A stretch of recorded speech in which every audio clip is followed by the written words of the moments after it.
Riigikogu kantseleis oled sa kõigi seadusandlike otsuste keskel. Töö parlamendis ei muutu kunagi rutiinseks, sest Riigikogu tegeleb alati suure pildi kokkupanemisega ja selles suures pildis on väga palju erinevaid osi. Tuleb arvestada Vabariigi valitsuse, õiguskantsleri, aga ka erinevate huvipooltega. Kõigi nende panus on äärmiselt oluline. Riigikogu kantseleis töötades toetad sa parlamendisaadikute igapäevatööd ja pead hoidma järge kõigel päevakajaliselt. On oluline, et sinu teadmiste abil sünniksid Eesti jaoks võimalikult head otsused. Asusin siia majja tööle 90 aastate lõpus.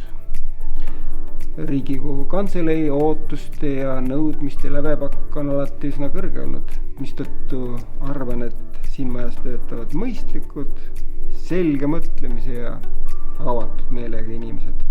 Tulin siia tööle õiguskomisjoni konsultandiks, aga 1,5 aasta pärast vabanes hankejuristi ametikoht, kuhu ma kandideerisin ja osutusin valituks. Täna tegelen sisulise juristi tööga. Seega Riigikogu kantseleis on võimalik ametialaselt areneda ja edasi liikuda. Riigikogu kantseleis on Eesti parlamendi parem käsi.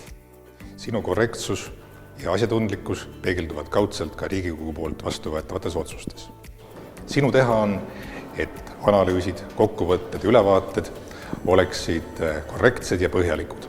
Tule Toompeale ja aita Riigikogule Eestit paremaks teha.